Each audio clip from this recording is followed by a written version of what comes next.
পর্যন্ত 2025-26 অর্থবর্ষে টিটিএডিসিকে এখন পর্যন্ত 860 কোটি 28 লক্ষ টাকা আমরা দিয়েছি। শুধু তাই নয়, 2024-25 অর্থ বছরে আমরা তা ছাড়াও প্রায় 169 কোটি 82 লক্ষ টাকা এক্সট্রা আরও দেওয়া হয়েছে বন্ধুগণ। আমরা ট্রাইবাল সাব প্ল্যানের মাধ্যমে বিভিন্ন যে আমাদের ডিপার্টমেন্ট আছে তারও বিভিন্নভাবে কাজ করছেন এখানে। এবারের বাজেটে আপনারা শুনলে আমরা যারা আমাদের জনজাতি যারা ব্যক্তিরা আছেন তাদের মধ্যে কিন্তু কালচারের অভাব নেই। আমাদের 19টা জাতিগোষ্ঠী আছে। আমি যখন দিল্লিতে আমি গিয়েছি, সেখানে আমি রাজ্যসভার সদস্য ছিলাম, সেখানে আমি 3 দিন মাত্র ছিলাম। সেই জায়গার মধ্যে যেদিন আমি প্রথম দিন সেখানে আমি নেই, তারপরের দিনই আমাকে বললো যে আপনাকে বলতে হবে কি যে যারা আমাদের যারা জনজাতি গোষ্ঠীর যারা আছেন তাদেরকে আপনার বলতে হবে। সেখানে আমি বললাম, বলার পরে যে ট্রাইবেল যারা আছেন ডারলং কমিউনিটি তাদের সম্পর্কে আমি বললাম, এবং তারপরে আমার এই যে সেখানে বক্তব্যের পর তারা কিন্তু এই জনজাতি হিসাবে তাদের ইনভলভ করা হলো বন্ধুগণ। এখানে যারা এখনও ট্রাইবেলদের মধ্যে অনেক যে কালচারাল যে ইভেন্টস আছে তাদের মধ্যে অনেক যন্ত্রপাতি বানান সেই সম্পর্কে কিন্তু অনেক হারিয়ে যাচ্ছে। সেটাকে ধরে রাখার জন্য এবারের বাজেটে আমরা 3 কোটি টাকা এবার রেখেছি, এবং তাদের যাতে যাতায়াতের সুবিধা হয়, তাদের যে কলা কৌশল এবং তাদের যে সংস্কৃতি পরম্পরা সেগুলো ধরে রাখতে পারে, তার জন্য আমরা কাজ করছি। এর মধ্যে 3টি 100 শয্যা বিশিষ্ট একটি এসটি হোস্টেল আমরা স্থাপন করেছি বন্ধুগণ। গত 26শে জানুয়ারি টেবলু আমরা ঐতিহ্যবাহী যে খার্চি পূজার উপর ভিত্তি করে আমরা টেবলু গত বছর 26শে জানুয়ারি আমরা করেছি। সেখানে সারা ভারতবর্ষের মধ্যে আমরা এই বছরে 26শে জানুয়ারিতে টেবলুতে 2nd পজিশন আমরা বন্ধুগণ আমরা নিয়েছি, এবং সেইভাবে আমরা কাজ করছি। শুধু তাই নয়, আমরা দেখেছেন আগরতলার মধ্যে আমরা যখন ঢুকি সেখানে আমরা এস.ডি. বর্মনের নাম আপনারা সবাই জানেন, সারা পৃথিবীর লোক জানেন। এস.ডি. বর্মনের মর্মর মূর্তি, উনার কিন্তু আমরা ঠিক লিচু বাগানের সামনে আমি নিজেই সেটাকে উদ্বোধন করেছি বন্ধুগণ। আমার যে বাড়ি সেই বাড়ির সামনে সেটাকে যেখান থেকে 0 পয়েন্ট বলা হয়, এখান থেকে সারা ত্রিপুরার বিভিন্ন জায়গায় দূরত্ব মাপা হয়। অনেক লোক দেখেনি, আমরা ছোটবেলায় দেখেছি। সেখানে সেই যে ফলক মাইল হিসাবে আসতো, সেই ফলকটা মাটির নিচে চলে গেছিল। আমি মুখ্যমন্ত্রী হওয়ার পর আমি বললাম এই ফলককে উপরে উঠাতে হবে, মানুষ জানুক, ইতিহাস জানুক।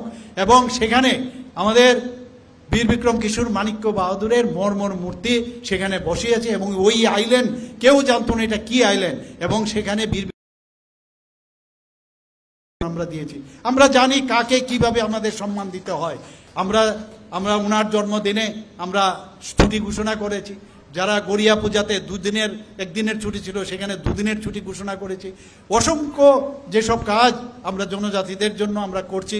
আমরা যারা এখানে ছোট ছোট ছেলে মেয়েরা আছেন, বিভিন্ন স্কুলে আছেন, তাদের যে প্রি মেট্রিক স্কলারশিপই হোক, আমাদের পোস্ট মেট্রিক স্কলারশিপই হোক, সেটাও কিন্তু আমাদের বারবার আমার পেছনে লেগে গেছিল আমাদের মাননীয় মন্ত্রী বাহাদুর। আমি বললাম ঠিক করে দাও। উনাদেরও কিন্তু আমরা তাদের স্টাইপেন্ডও আমরা বৃদ্ধি করেছি। শেষ নেই, উন্নয়নের শেষ নেই, উন্নয়ন অনন্তহীন। কিন্তু আমরা চাই জাতি জনজাতি মিলে এক ত্রিপুরা শ্রেষ্ঠ ত্রিপুরা, और মাননীয় প্রধানমন্ত্রীজি যে এক ভারত শ্রেষ্ঠ ভারত সেটা করব আমরা সবাই। আজকে কিন্তু এই দিনে আমাদের প্রতিজ্ঞা করা উচিত।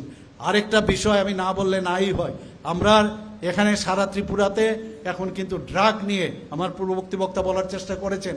আমি আবার বলছি যে ড্রাগ যারা বিক্রি করেন তাদেরকে এই ভারতীয় জনতা পার্টির যে সরকার কোনো অবস্থায় ছাড় দেবে না। সেটা কিন্তু আজকে আমি এখানে আপনাদের মাধ্যমে আমি সব জায়গায় এই কথাটা বলি। যারা ড্রাগ এডিক্টেড তারা কিন্তু কিছু করার নেই, এবং যারা ড্রাগ এডিকশনে আছেন তাদের জন্য আমরা বাজেটে 8টা ডিস্ট্রিক্টে আমরা তাদের জন্য যে হসপিটাল করা সেই ডি এডিকশন সেন্টার আমরা করছি।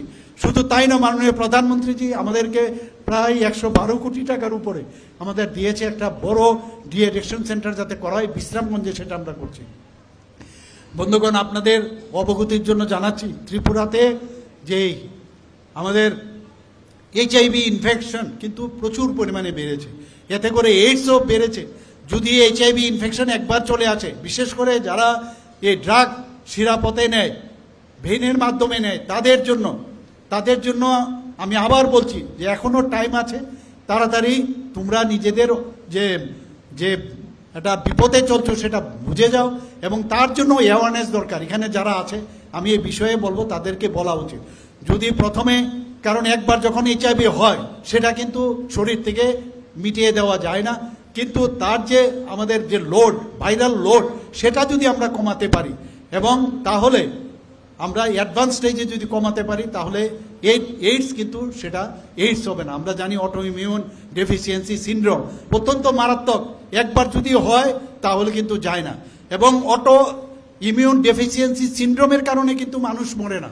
অর্থাৎ আমার যে শরীরের যে রোগ ভাইরালের এগেনস্টে ফাইট করার যে ক্ষমতা সেটা কমে যায়, যে কারণে অপরচুনিস্টিক যে ইনফেকশন, তার কারণে সেটা নিউমোনিয়া হতে পারে, টিউবারকুলোসিস হতে পারে, সিফিলিস হতে পারে, গোনোরিয়া হতে পারে, সব ইনফেকশন সেখানে কিন্তু আমাদের মারা যায়। তো আমি আবার বলবো তার বিষয়েও এখানে সবাই অ্যাওয়ারনেস করা উচিত। আবার আমি এখানে উপস্থিত থাকার জন্য সবাইকে হার্দিক অভিনন্দন, শুভেচ্ছা জানিয়ে আমার কথা বলা শেষ করছি। জয় মাতা ত্রিপুরেশ্বরী।